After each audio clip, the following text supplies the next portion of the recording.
Alors nous allons maintenant passer aux questions.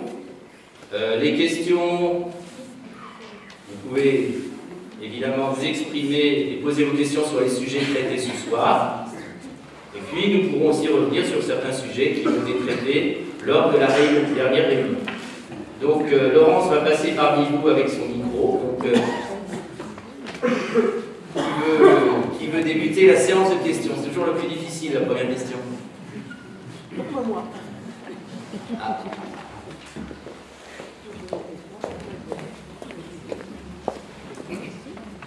Bonsoir, je vais être très direct. Si vous êtes élu, irez-vous jusqu'au bout de votre mandat?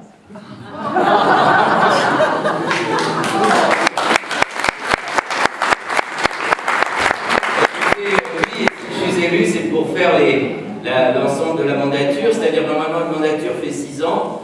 Bon là, elle sera un peu plus courte, mais bon, si Dieu me prête vie, j'irai jusqu'au bout de mon mandat. Voilà.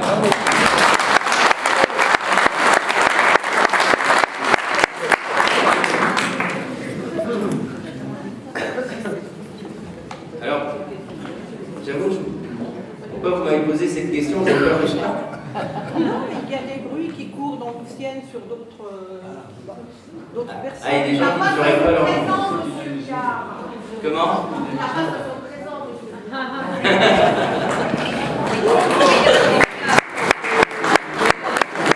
Quel bruit court? Là, je n'ai pas compris, moi, excuse-moi. Excusez-moi. Et je crois qu'il y a le bruit qui court que certaines personnes qui se présentent ne feraient pas l'intégralité de leur mandat.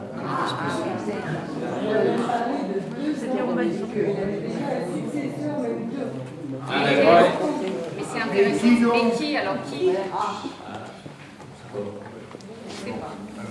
Écoutez, si vous votez pour moi, vous votez pour moi et mon équipe. Voilà, dans 5 ans. Bonsoir. Bonsoir. Que M. Beck, il est dit que vous avez fait voter une déclaration pour embaucher du personnel sans contrôle. Je n'ai pas très bien compris ce que ça veut dire, mais si c'est le cas... Vous avez lu ça sur un... Alors je pense qu'il doit s'agir en fait d'une mesure qu'on a prise en juillet au moment de la réforme des rythmes scolaires. C'est-à-dire que nous avons dû embaucher beaucoup de personnes, comme dans toutes les municipalités voisines, à savoir une quarantaine d'intervenants. Et nous avons proposé au Conseil de pouvoir recruter ces intervenants sans passer par une modification du tableau des effectifs qui à chaque fois nécessitait un passage au vote en mairie. En fait, c'est une procédure qui est encadrée, qui a été faite avec les services et qui nous a permis de recruter, de lancer le recrutement d'une quarantaine de personnes, plus ou moins, et ceci de façon souple. En fait, c'est un système uniquement pour permettre de recruter plus facilement les intervenants de la réforme des rythmes scolaires sur des salaires strictement encadrés. D'ailleurs, Marc Richard, je crois que...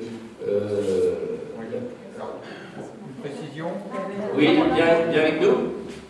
C'est une procédure temporaire, puisque c'est une limitation à 18 mois. Oui.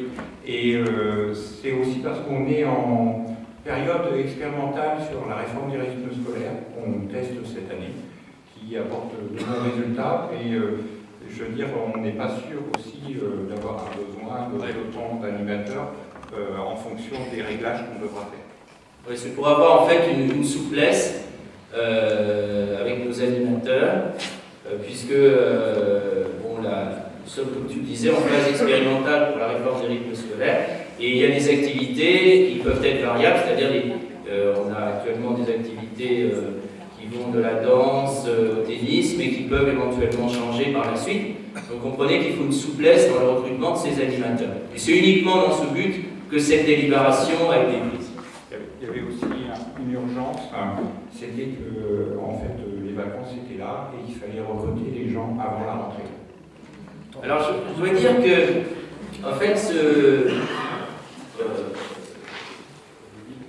on nous a souvent posé la question de savoir pourquoi on a été, je reviens sur le passé, pourquoi on avait été en appel devant le Conseil d'État.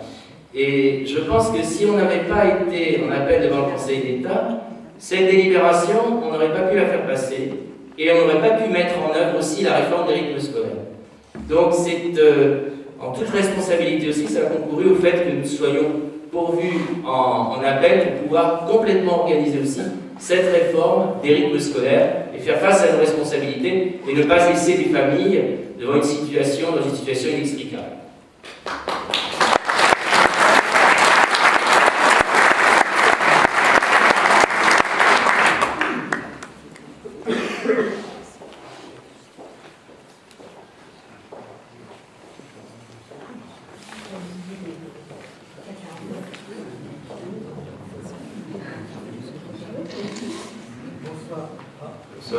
Appuyez sur le bouton en dessous.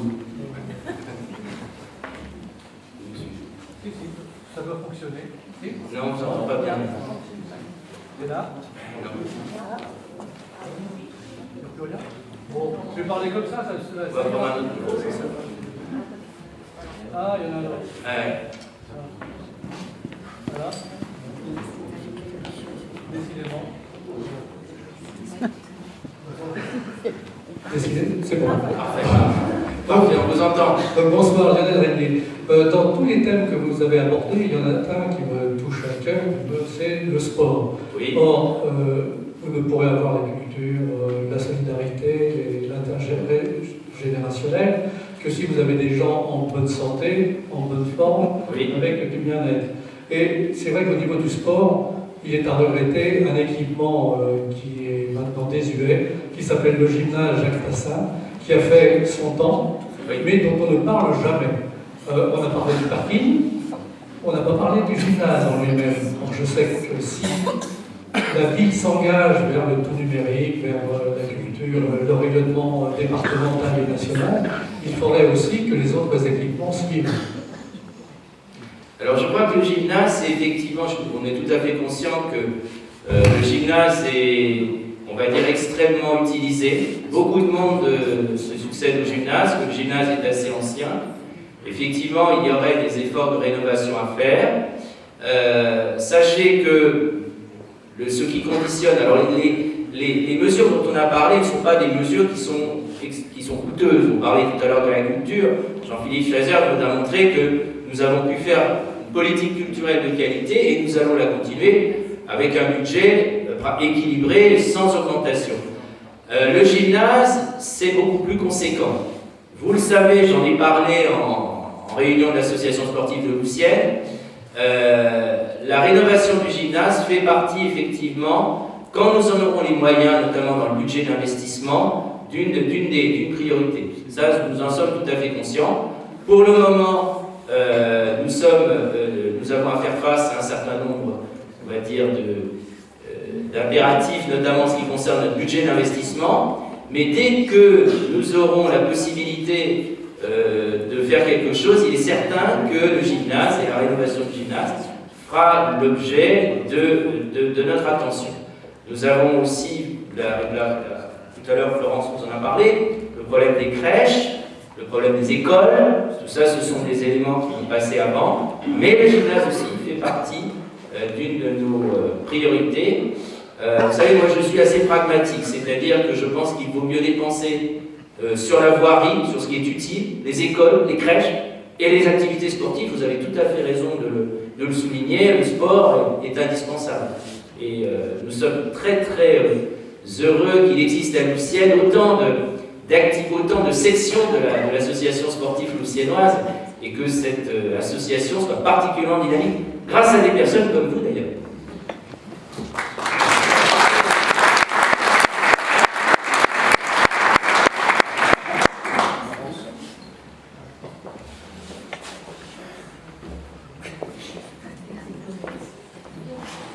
Bonsoir, Fabienne Aston Gestion, artisan d'art. Je voudrais m'adresser en premier lieu au monsieur qui s'occupe de la culture.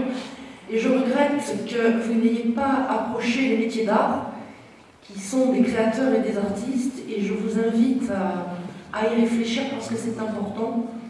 Voilà, je vais vous en faire part. Ma deuxième question est pour monsieur Liard. Vos prédécesseurs ont abandonné le tissu économique de la ville pendant 10 ans. Et j'aurais aimé savoir quelle est la politique drastique que vous allez mettre en place pour sauver ce village.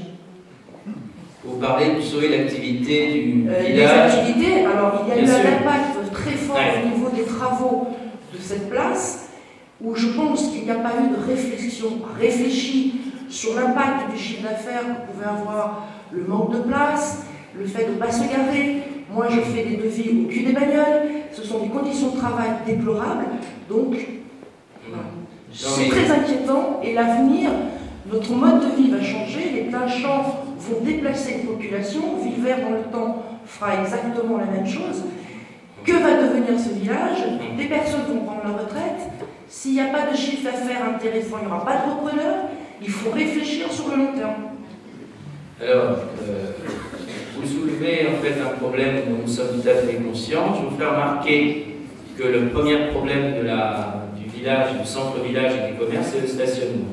Et je vous fais remarquer que la première des mesures que nous avons mis en place, c'est la création de 6 places supplémentaires de stationnement. Et je pense que, effectivement, il faut être conscient de cet état de fait. Nous avions aussi envisagé de redynamiser le marché et éventuellement de réserver une partie des places de stationnement du parking de la mairie pour permettre aux personnes de Louvciennes, qui ne sont pas à proximité du village, de venir faire leurs courses. Donc je crois que, parallèlement au stationnement, qui est évidemment un élément très important, il faut aussi redynamiser le commerce et il faut des actions vers la redynamisation du commerce. Et moi je pensais, nous allons faire ça en collaboration avec Nicolas Vattard, qui était notre conseiller municipal délégué au commerce et au développement économique, à savoir des actions véritablement vers le commerce louvciennois, de style acheter louvciennois, consommer louvciennois, et je pense qu'il y a beaucoup d'actions commerciales et artisanales à mettre en œuvre. Alors, je ne pourrais pas toutes les détailler ici, mais sachez que le commerce et l'artisanat louvciennois et votre artisanat du centre-ville sont l'une de nos préoccupations majeures. Alors, cela va demander un certain temps, mettre ça en place, et je crois que nous avons déjà commencé à échanger sur le sujet et nous continuons à échanger Il ensemble. faut demander et donner envie aux gens de revenir dans le village, Bien sûr. qu'ils soient plus gais et plus heureux. Ça fait partie aussi de la convivialité de notre village. Je voulais vous dire, sans micro, que par exemple, les activités de métiers d'art, lorsque nous négocions avec Versailles, avec l'établissement public de Versailles, une convention pour que nous soyons Louvciennes, le musée promenade au centre des passes Versailles donnera naturellement droit à une rénovation des métiers d'art, de tapisserie, et Versailles va nous considérer comme des partenaires. C'est l'intercommunalité dont Pierre-François parlait tout à l'heure, et nous aurons notre pleine place. Donc les métiers d'art à Louvciennes auront leur pleine place dans un circuit qui sera de Versailles à Saint-Germain en passant par le musée Promenade. Et donc je crois que le métier que vous exercez, la tapisserie, sera pleinement pris en compte et dynamisé avec le partenariat avec Versailles. Mais vous avez énormément d'actions qui sont mises en place par la Chambre des métiers. Oui, hein, mais on travaille avec eux. Parce que je les ai vus il n'y a pas très longtemps et ils se désespèrent justement de ne pas avoir des municipalités qui suivent ces demandes. Non, parce qu'on sera dans l'intercommunalité. C'est ça que je veux vous dire. Et c'est ça que porte Pierre-François. D'accord. C'est une communauté de communes, qu'elle soit alors avec notre intercommunalité à nous, mais également avec un partenariat à l'égard de Versailles. Donc, vous verrez les résultats.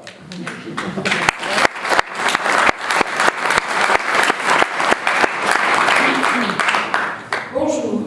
Bonjour. Vous avez mis des comités de quartier en place. J'aimerais savoir quel sera le résultat final de tout ceci. Alors, les comités de quartier. Je peux en parler, j'y étais. Je crois qu'on va passer la parole à Laurence, qui, abondance de micro, ne lit pas, tu vas pouvoir prendre cela, et à l'origine de la mise en place de ces comités de quartier. Laurence n'a pas ménagé ses efforts, et je crois qu'on peut dire que les comités de quartier sont une réussite à Lucienne. D'ailleurs, une grande réussite, si bien que le maire de Bougival, que j'ai vu il y a quelques semaines, m'a dit « Ah mais ça y est, je vais le mettre en place ». Voilà. Donc, Laurence. Merci beaucoup de me poser la question parce que ça me fait très plaisir. C'est un travail qui a été un petit peu intense pour les monter. Moi j'ai trouvé que ces comités de quartier c'était quelque chose de formidable. Ça a eu un énorme succès.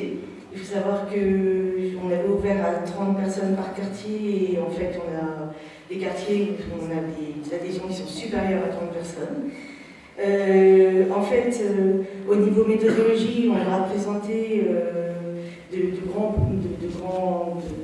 axes, de grands chapitres sur lesquels ils devaient travailler.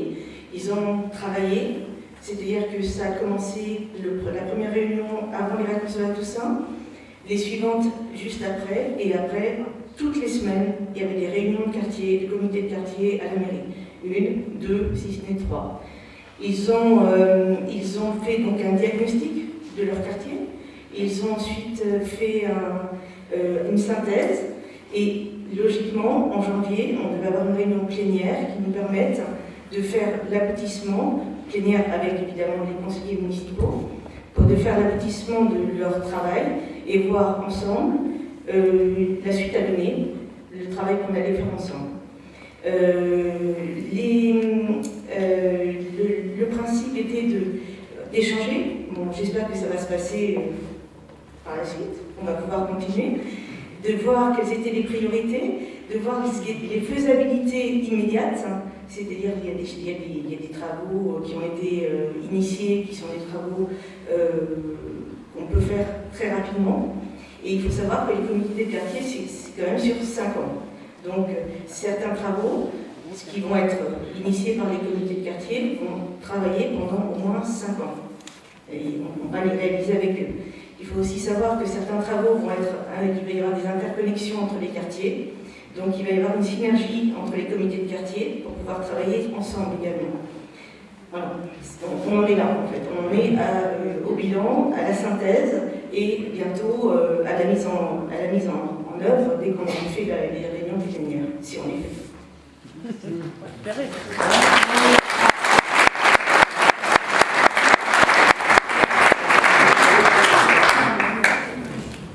Vous avez posé une question, si on peut? Oui, bien sûr.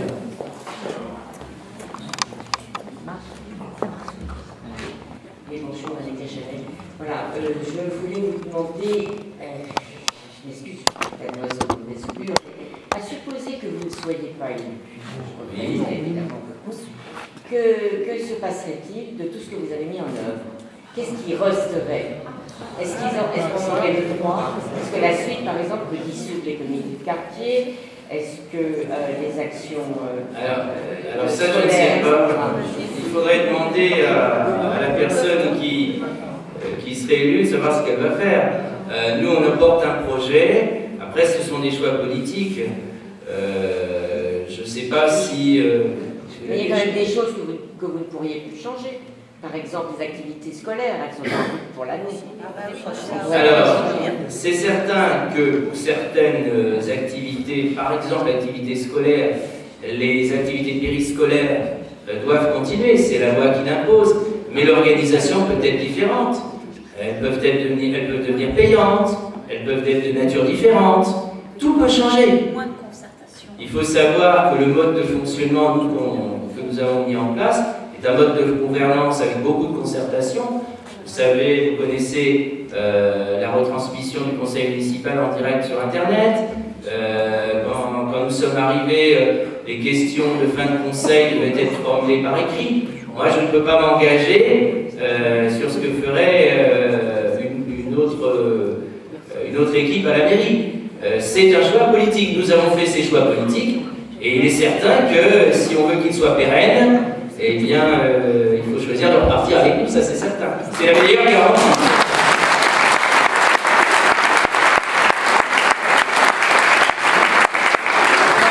Vous avez signé des contrats, vous avez obtenu des marchés. Est-ce que ceux-ci ne peuvent plus être changés? Mais non. Et si vous parlez de marché, effectivement, ils ne sont pas changés, mais l'orientation politique générale peut être modifiée. Nous avons révisé le plan local d'urbanisme parce que nous souhaitions dédensifier en rapport avec la loi ALUR. Les orientations d'aménagement d'urbanisme peuvent être changées. Si je ne suis pas à la mairie dans les années qui viennent, si j'ai un successeur qui décide de densifier dans certaines zones plutôt que d'autres, prenons un exemple. On parle beaucoup de ville verte. Ville verte, pensons qu'en dehors de l'opportunité, on va dire, de développement économique, à savoir commerce, bureau, on peut aussi y mettre des logements. On parle beaucoup des logements à ville verte.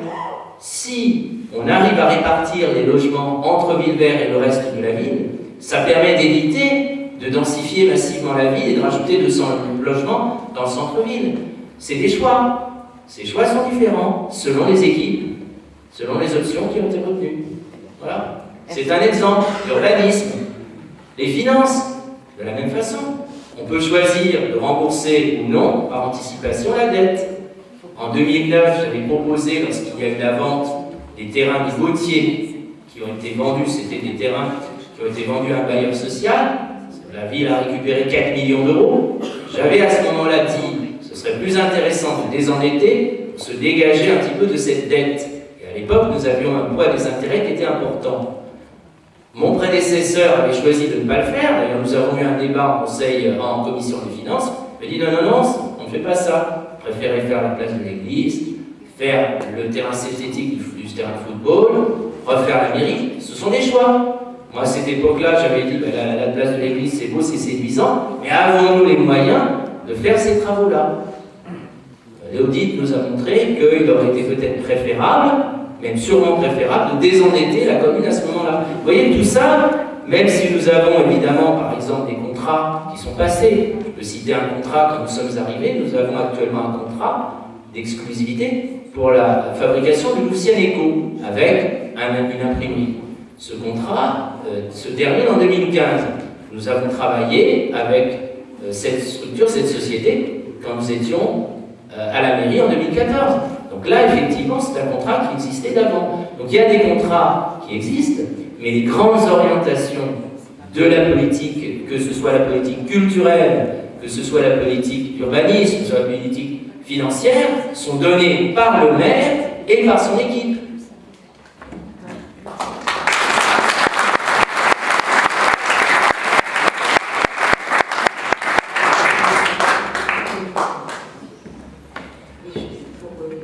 Pour les comités de quartier, on ne sait pas ce que ça va devenir. Au conseil municipal, lorsque je les ai passés, on les a votés, l'équipe adverse s'est abstenue. Donc je ne sais pas s'ils sont vraiment pour continuer les comités de quartier.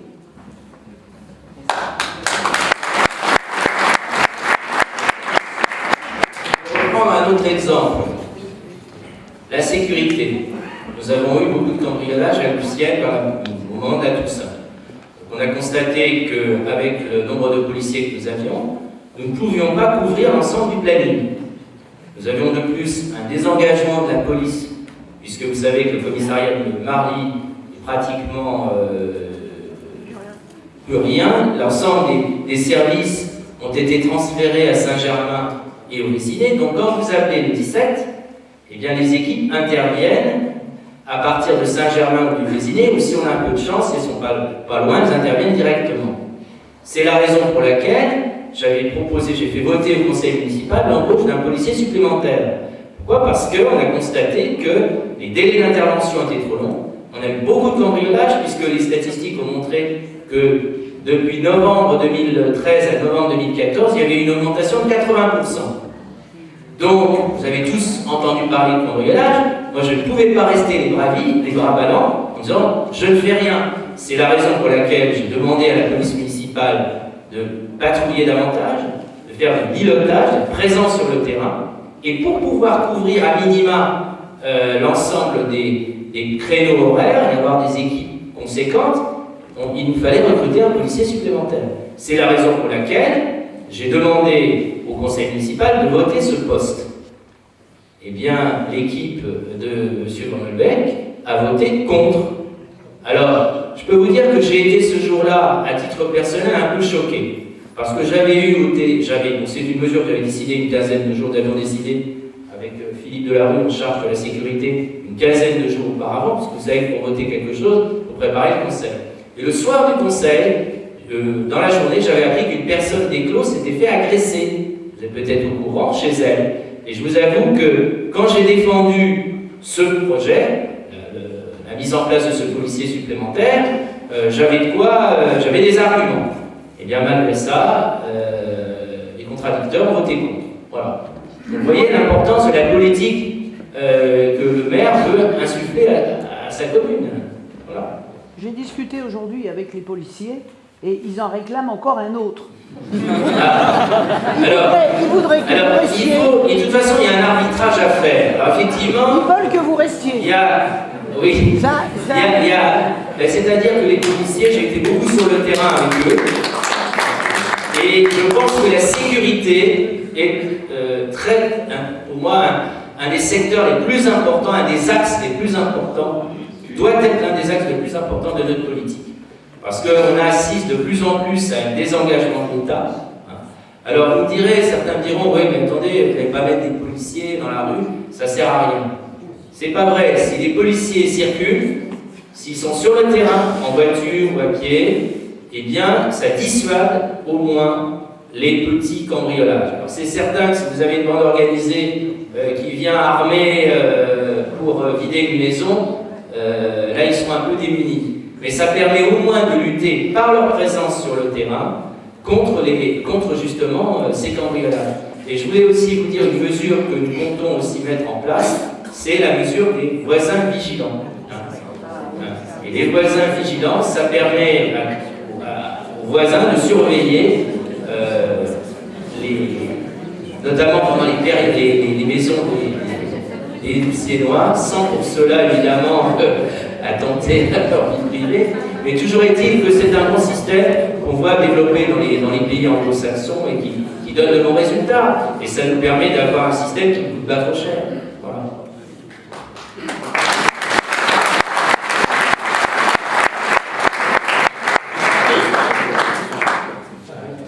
Oui, Philippe me rappelle qu'on va aussi continuer à développer notre vidéoprotection. Alors, la vidéoprotection, bien, on va la développer si nous sommes élus. On va la développer en 2015. Pourquoi on ne l'a pas fait en 2014? Parce qu'il n'y avait pas de subvention du Conseil général et on a là un vrai plan. J'ai rencontré donc, le secrétaire général du Conseil général. Il m'a dit qu'il y avait un plan de vidéoprotection qui était prévu pour 2015. Donc c'est la raison pour laquelle nous allons en profiter et étendre cette vidéoprotection. Un autre élément important pour le futur, c'est que que ces caméras soient reliées à des centraux de surveillance, et ceci pourrait se faire dans le cadre de l'intercommunalité. Donc j'ai déjà pris contact et discuté avec des maires des villes comme Saint-Germain-en-Laye de notre intercommunalité, et on pourrait envisager pourquoi pas une image déportée et mutualiser cette surveillance. Alors je voulais vous dire aussi, et c'est quelque chose de tout frais, c'est que j'ai vu aussi le maire de Bougival qui m'a demandé d'étudier une mise en commun aussi de nos patrouilles pour surveiller les maisons essentiellement, évidemment les résidences, pendant les périodes de vacances. Vous voyez que la sécurité, c'est quelque chose auquel nous sommes particulièrement attachés et nous y sommes attelés depuis que nous sommes arrivés. Il n'y a pas de tabou, la sécurité. Bonsoir. Je n'osais pas trop poser de questions sur la partie financière parce que j'ai l'impression de comprendre qu'il y a eu une précédente réunion à laquelle j'étais pas. Ça a dû sans doute être traité. Mais comme vous avez entrouvert le sujet tout à l'heure, il y a 7-8 minutes, du coup j'ose. J'avais deux questions simples. est-ce que vous prenez l'engagement de ne pas augmenter les impôts locaux, en tout cas pour ce qui est...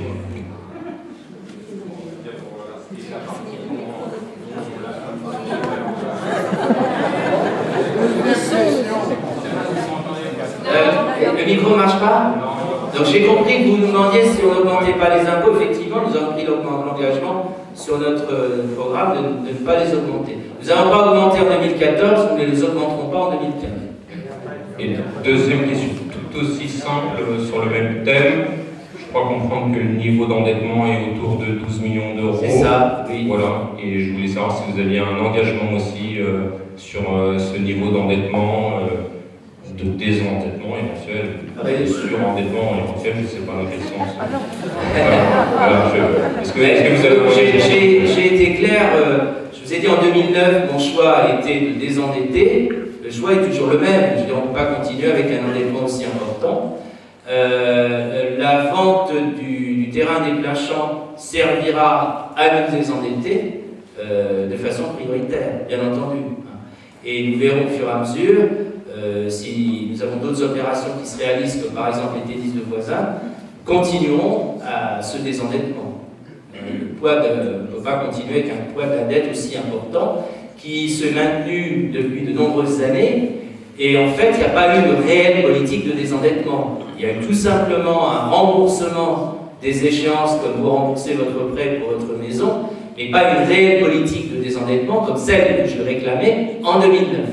En 2009, je disais, bon, nous avons des rentrées liées à la vente de foncier, désendettons-nous. Là, c'était un vrai désendettement. Là, ce que nous avons, c'est un désendettement mécanique. Nous avons des échéances, nous devons faire face à nos échéances. C'est ce qui s'est passé jusque-là. Par contre, la vente des terrains des Pleins Champs permettra là un vrai désendettement, beaucoup plus important que le million d'euros que nous sommes obligés de rembourser tous les ans. Je vous rappelle par ailleurs que vous n'étiez pas désolé à la réunion précédente, c'est que nous n'avions plus le choix que pour nous désendetter, d'affecter, excusez-moi, une partie justement de la vente des Pleins Champs pour se désendetter, puisque en cette fin d'année, début 2014, début 2015, le budget d'investissement n'était plus équilibré. Justement, pour parler des endettements, où est-ce qu'on en est sur ce dossier des Pleins Champs? Oh, on nous l'a déjà dit la semaine dernière. Alors le dossier des Pleins Champs a fait l'objet d'un exposé extrêmement détaillé par Anne-Laure Posaudet-Chanel, ici présente. Anne-Laure, tu veux revenir sur le dossier? Non. Bon, je pense, je vais être très clair. Je ne sais pas si l'assistant veut qu'on reparte sur le dossier. On s'est exprimé à peu près pendant une bonne vingtaine de minutes la dernière fois. Tu veux nous résumer le dossier alors? Non. Voilà, on va essayer de résumer pour vous. Alors, simplement, si vous voulez avoir un résumé, nous avons distribué... oui, très bien. C'est, je croyais, le tract double face. Sur Villevert et les Pleins Un côté Villevert, un côté Pleins Champs. Parce que nous étions l'objet d'attaques sur la gestion de ces projets avec des chiffres totalement erronés. Donc nous avons rétabli la vérité sur ce tract double face. Tu veux nous dire un petit élément? Sur Pleins Champs. Donc sur le tract, normalement, j'espère en tout cas que c'est clair, parce que si vous allez sur le site internet de Lucienne Demain, vous verrez une explication très détaillée de la négociation que l'on a dû mener ces 9 derniers mois pour que le projet soit effectif. C'est-à-dire qu'aujourd'hui, suite à des négociations assez tendues et difficiles avec les promoteurs et l'ensemble des partenaires, on a réussi à retrouver une économie générale du projet, puisqu'ils étaient prêts à abandonner tout simplement le projet. Et c'était pas, vraiment, je vous prie de nous croire, une menace en l'air. Ils étaient à 2 mois d'abandonner le projet, malgré les investissements lourds qu'ils avaient déjà faits, puisqu'ils avaient une très très mauvaise commercialisation. Donc l'aboutissement des négociations, c'est que vous verrez sur le tract que la vente sera effective courant mars, théoriquement, mars-avril, et que la recette pour la ville sera de 8,4 millions d'euros, qui permettra, comme l'a dit Pierre-François, de désendetter sur ce montant-là. Un gros montant servira au désendettement de la ville. Que par ailleurs, les équipements publics seront de 5,3 millions payés par les promoteurs. Donc, parmi eux, je citerai la crèche, qui est évidemment maintenue, mais déplacée par rapport au projet initial. Il y a le maintien du parc public, il y a le rond-point, le carrefour de sécurité sur la nationale, le parc public, la voirie de dessert, la place commerciale qui constitue ces 5,3 millions. Je dois oublier aussi toute la partie, le carrefour de sécurité, effectivement. Voilà. Donc, il y a effectivement, donc, ce projet se boucle avec 0 € d'impôt pour les Loussiennois, contrairement à ce qui a pu être dit, puisque comme la recette rentre et que les équipements publics sont là, il n'y a pas de coût pour les Loussiennois. Voilà, donc, et ça sera effectif, puisque les accords qui ont été signés le 5 novembre dernier sont irrévocables et qu'on est dans une procédure automatique de promesse de vente avec une levée de conditions suspensives qui sont, au jour où je vous parle, quasiment toutes levées sauf une et qui devraient se lever de manière automatique si mes calculs sont bons, le 5 février. Voilà. Je ne sais pas si j'ai répondu à votre question.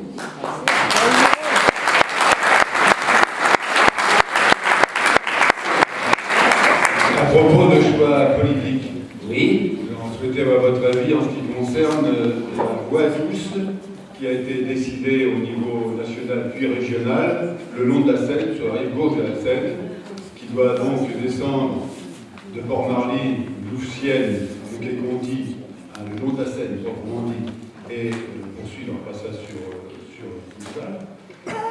Parce que si cette préparation s'est faite dans de bonnes conditions au niveau de Port-Marly, il n'en est pas de même au niveau de Louvciennes, puisqu'il y a un certain nombre d'obstacles qui se sont constitués avec des personnes qui se sont octroyées le chemin de halage ou de passage habituellement piéton ou cycliste d'une manière tout à fait illégale. Alors, quelle est la politique de la ville en ce qui concerne la récupération de cet espace pour pouvoir faire normalement la voie douce le long de la rive gauche et non pas par une autre voie? Alors, le problème, c'est qu'effectivement, vous le soulevez, il y a beaucoup de constructions déjà sur le chemin, et que ce n'est pas un problème qu'on résout en 2 minutes, première chose. Deuxième chose, ce problème doit être traité dans le cadre du comité de quartier, puisqu'il y a 2 éléments. Il y a l'élément assurer la continuité. Je pense que vous parlez aussi des incidences de ce chemin sur le problème de la communauté Emmaüs. Vous savez qu'il y a aussi cet élément-là, puisqu'il y avait une partie du chemin qui devait passer devant la communauté Emmaüs. Je crois que là, il est encore trop tôt pour prendre une position ferme et définitive. Il y a des constructions dures sur ce chemin de halage. Tout cela doit être à nouveau complètement mis à plat, et ce sera fait dans le cadre aussi d'un comité de quartier. L'autre élément, c'est l'élément juridique. Vous avez effectivement des établissements qui se sont installés là, et ça ne se résoudra pas aussi facilement, aussi rapidement que possible, que prévu. Donc pour le moment, nous n'avons pas une position précise là-dessus. Nous allons réétudier ce problème dans le cadre du comité de quartier correspondant, dans le cadre d'une concertation élargie, parce que la concertation, elle va effectivement avec tous les gens qui sont dans l'île, mais pour la partie loussienne, bien entendu aussi les autres parties, Gival, Port-Marly et autres, mais aussi avec les Loussiennois et les structures qui sont installées sur ce chemin. Donc nous aurons l'occasion de travailler ensemble, si vous le désirez, sur ce sujet.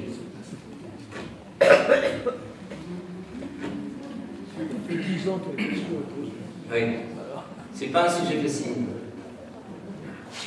Les Emmaüs, ils doivent déménager. Ah, il y a une question là.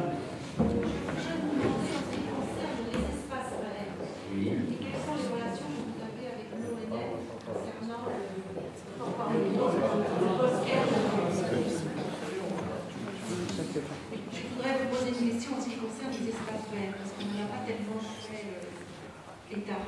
Oui. Entre autres, en ce qui concerne le bois qui jouxte le village. Oui.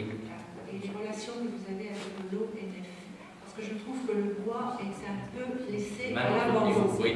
Alors, je suis intervenu plusieurs fois auprès de l'ONF, justement, pour des parcelles qui ont été coupées. Le bois est resté en état.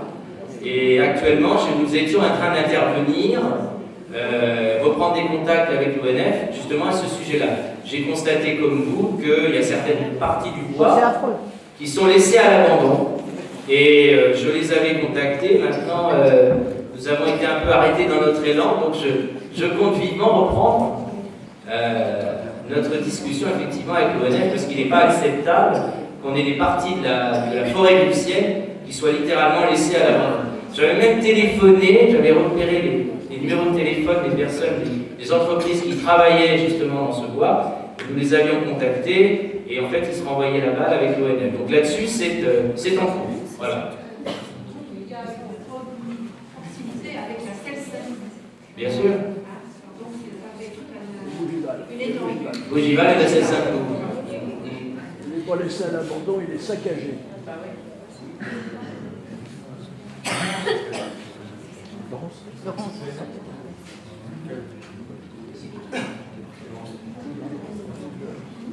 Je dis ce bois de Louvciennes, on dit que le bois de Boulogne c'est le poumon de Paris. Le bois de Louvciennes c'est un peu le poumon de Louvciennes. Et quand on voit l'état dans lequel les eaux et forêts et leurs sous-traitants ont laissé des chemins dans ce bois, c'est quelque chose d'épouvantable.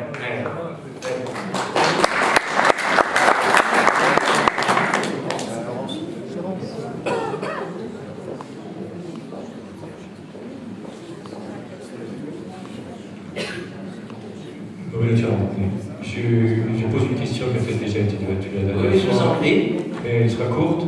En ce qui concerne Villevelle, quelle est l'autorité aujourd'hui qui est en mesure de délivrer le permis de construire?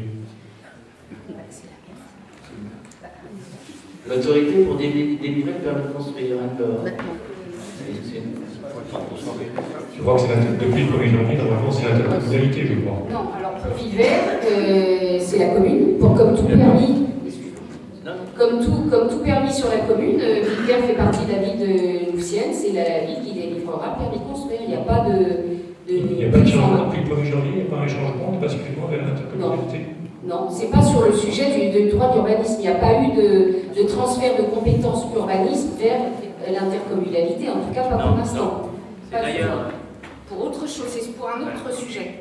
D'ailleurs, parmi les compétences, on peut parler d'intercommunalité, parmi les compétences justement qui n'ont absolument pas été transférées dans l'intercommunalité, c'est les forêts, et c'est une volonté de l'ensemble des communes qui en font partie, c'est de garder l'urbanisme, la compétence urbanisme, plan local d'urbanisme, dans chaque commune et non pas la transférer à l'ensemble de l'intercommunalité.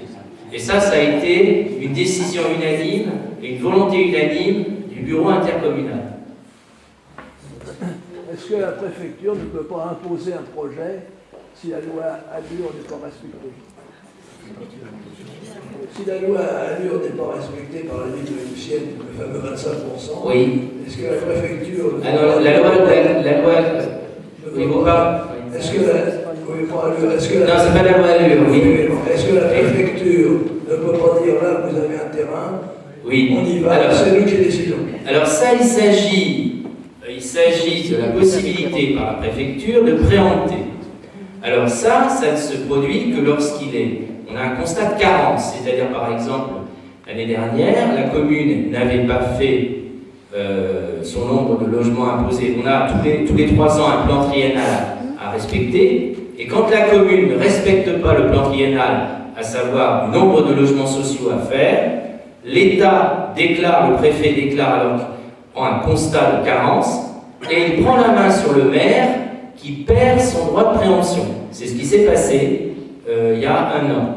Donc, en plus des pénalités, on va dire, financières, donc, à payer, la préfecture peut imposer, lorsqu'elle a le droit de préemption, une implantation de logement sur n'importe quel terrain qui est vendu. Bon, par exemple, vous avez un terrain de 4000 m², vous le vendez, le préfet peut dire « je préempte ce terrain et j'y mets un immeuble de logements sociaux ». faut savoir qu'on perd à ce moment-là la main. Et c'est pour ça que je pense qu'il vaut mieux entretenir, et là est tout l'art de la négociation avec les autorités préfectorales, faire accepter notre plan triennal, discuter de ce plan triennal. Nous avons discuté déjà avec l'ancien sous-préfet du plan triennal donc, que nous sommes en train de mettre en place, et nous avions demandé plutôt que des nouvelles constructions, des conventionnements de logements, de changer de catégorie de logement social, ce qui est tout à fait possible, de nous reprendre un certain nombre des logements qui étaient prévus au titre des pleins champs, puisque dans le quota précédent, le nombre de logements qui étaient prévus sur les pleins champs était supérieur au nombre de logements qu'on devait faire. Donc j'ai demandé au sous-préfet pourquoi vous ne prenez pas dans le prochain plan triennal l'excédent de logements qui était prévu dans le précédent. Donc ce qui nous permettrait d'avoir moins de logements à construire sur Louvciennes. Voilà. Donc, effectivement, la préemption, c'est un pouvoir du préfet et il n'est pas négligeable. Alors, quand le maire perd son droit de préemption, ça devient extrêmement dangereux. C'est ce qui s'est passé d'ailleurs. En quelle année, Mme Dor ? Il y a 2 ans. Il y a 2 ans. On a perdu, mon prédécesseur a perdu son droit de préemption. Et ça devient assez dangereux. C'est pour ça qu'il faut rester extrêmement prudent et toujours garder la maîtrise de son urbanisme pour ne pas se faire imposer des constructions, surtout aux endroits où on n'en voudrait pas, par un préfet qui peut-être avoir une propension à appliquer la loi SRU, c'est la loi dont vous vouliez parler tout à l'heure. La loi Allure, c'est un problème de gabarit et de construction. La loi Allure, c'est la raison pour laquelle nous avons décidé de réviser notre plan local d'urbanisme. Ça dure combien de temps la perte de ce droit de préemption? On l'a perdu combien de temps? 3 ans? Et 2 ans? 2 ans, je ne sais plus exactement. Mais c'est-à-dire qu'on le perd pendant le temps qui reste jusqu'à la fin du plan triennal. On l'a récupéré. Et on l'a récupéré début 2014. Ouais. Merci. Voilà. Il y avait d'autres questions? Ah, petite question.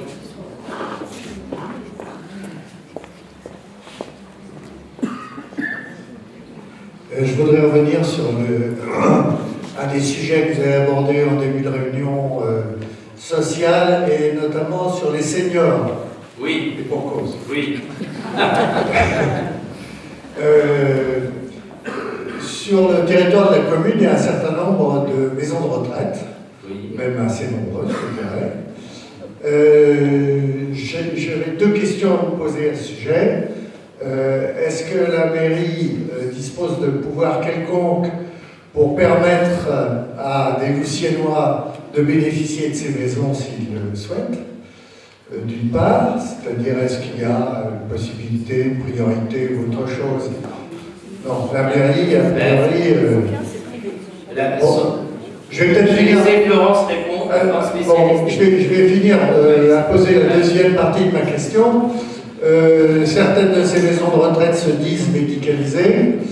Est-ce que la municipalité a un pouvoir quelconque de contrôle sur l'efficacité du service médical annoncé? Alors, je crois savoir que les problèmes de la médicalisation des maisons de retraite dépendent de l'Agence régionale de santé. N'est-ce pas, docteur Boiti? On prend la parole parce que je suis dans une des maisons de retraite. Les maisons de retraite sous le contrôle sont des EHPAD. C'est-à-dire qu'il y a une convention signée entre la maison de retraite, le conseil général et l'ARS. Et rassurez-vous, l'ARS est extrêmement vigilante quand elle finance les maisons de retraite. Elle passe même à l'impromptu pour faire des contrôles. Et on ne peut pas y passer. Donc rassurez-vous, elles sont médicalisées et très médicalisées. Comme ça. Et par contre, pour ce qui est des lits, non, nous n'avons pas d'action pour la bonne raison que ces maisons de retraite sont toutes privées. Donc on ne peut pas intervenir à l'intérieur. Certaines ont des conventionnements avec le Conseil général et des aides sur certains lits sociaux, mais ça nous échappe totalement. Tout ce qu'on peut faire, c'est avoir de bonnes relations avec eux et avec le responsable au Conseil général de ces maisons de retraite pour voilà, discuter, et quand on a des cas vraiment difficiles, leur dire essayez de nous aider. Et si on a de bonnes relations, s'il n'y a pas de place à Vauciennes, il faudra nous en trouver une pas très loin. Mais d'action directe, non, on n'en a pas. Je voudrais compléter, les habitants de ces maisons de retraite, ce sont des Luciennois maintenant. Donc ils votent. Non, pas forcément.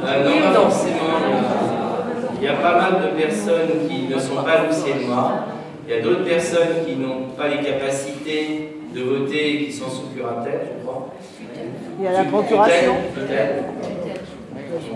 Il y a la procuration. Ce sont effectivement des Luciennois, ils habitent sur le territoire. Maintenant, ils votent ou non, ils ne veulent pas une grande partie, je crois. Ils sont pas inscrits. Les voir. Ils sont pas inscrits sur les listes. Êtes-vous allé les voir? Non. Non, c'est pas notre méthode. Il faut savoir que l'âge moyen d'entrée en maison de retraite à Vauciennes, c'est 87 ans. Donc, aller faire de la propagande auprès de gens de cet âge-là, personnellement, j'y arriverai pas. Voilà.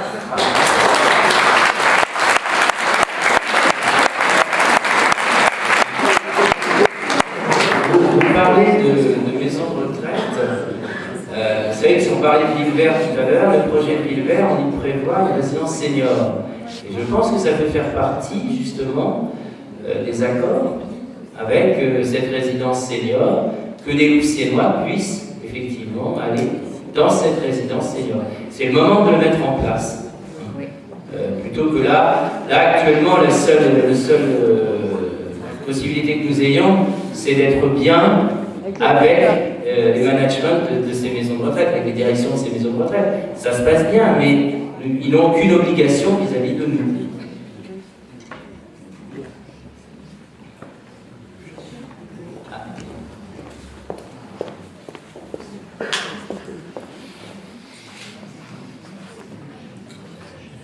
Bonsoir, Jean-René Rateau, les Clos. Une petite question concernant les transports. On a parlé tout à l'heure des améliorations à venir concernant la voie de chemin de fer vers Paris, évidemment. Petite question, les facilitations de transport entre Bougival, la gare, voire d'autres secteurs de Louvciennes, les fréquences paraissent relativement faibles. Oui. Et est-ce qu'il y a des améliorations qui sont envisagées pour permettre une meilleure circulation? Alors il est certain que dans le cadre du projet Plein Champ, il va y avoir une réorganisation de la navette qui va desservir les Plein Champs, bien entendu, et Lucienne en intramuros. En ce qui concerne d'autres éléments, Daniel, je vois que tu veux parler, alors le grand spécialiste des transports. Je vais être très bref, comme vous le savez, on appartient maintenant à une nouvelle intercommunalité et automatiquement la fonction transport a été transférée. La première décision du président de cette intercommunalité, Jean-Yves Perrault, maire de Marie, a été de créer une commission de transport qui a démarré donc avant l'été dernier. Cette commission a lancé une enquête, d'abord en sélectionnant un bureau d'études spécialisé, franco-allemand, Karlsruhe, qui a lancé un questionnaire où les Luciennois ont répondu massivement et qui a lancé un début de plan d'action. Il faut savoir que tout ça se négocie ensuite avec le STIF. Même la SNCF, dont on a parlé tout à l'heure, la SNCF est opérateur, elle demande au STIF « Est-ce que vous voulez bien procéder à ce plan ?» C'est pour ça que ça se passera seulement dans quelques mois. Et on n'a pas encore la réponse. Donc concernant les autres transports dont on n'a pas parlé, il n'y a pas que le train bien sûr, il est envisagé par cette commission intercommunale de créer une nouvelle ligne qui partirait de la gare de Lucienne, qui traverserait Marie et qui irait à Chambourcy. Il est aussi envisagé, et ça va peut-être dans le sens, de faire, et ça correspond à une demande qui ressort très fortement du questionnaire, de partir de la gare de Lucienne pour aller prendre le RER à Château. Alors au passage, je m'en suis beaucoup servi auprès de la SNCF parce que les gens qui habitent devant la gare et qui demandent d'aller prendre le RER à Château, comme défiance vis-à-vis du Transilien, ça les a vraiment signés. Mais c'est un fait. C'est un fait. Donc ça pourrait s'envisager comme prolongement de Bougival. Alors après, il y a le problème des renforcements de fréquence. Par exemple, sur la ligne Saint-Germain-Versailles, qui passe par chez nous pour aller à Paris 2, qui est actuellement une fréquence assez faible, il est question de la doubler. Il y a des projets. Alors pour le moment, ce sont des projets qui sont en cours de préparation, qui doivent faire l'objet d'une négociation avec le STIF, qui une autorité qui dépend du Conseil régional. Donc au passage, je vous souligne, puis mon personnel, que les élections régionales, c'est pas négligeable, ça concerne beaucoup notre futur. Et sans dévoiler de secret, Valérie Pécresse, qui commence sa campagne, a comme principal cheval de bataille cette question des transports régionaux. Et en dernière sorte, c'est le STIF qui va décider pour nous, y compris ce que vous avez évoqué. J'espère avoir répondu à peu près correctement.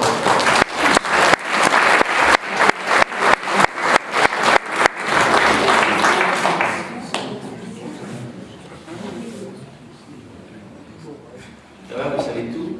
Oui, oui, oui. Écoutez, il me reste à vous remercier d'être venus nombreux, puis de toutes ces questions, et qui prouvent votre intérêt à Louvciennes. Et si vous avez été satisfait ce soir, n'hésitez pas à en parler autour de vous. Vous avez vu une équipe soudée, une équipe professionnelle, une équipe de gens qui connaissent leur dossier. Alors, dimanche prochain, moi je n'ai qu'une seule chose à vous dire. Votez, surtout votez. Ne vous abstenez pas. Ne laissez pas les autres décider à votre place. Alors, si vous votez, votez Louvciennes demain.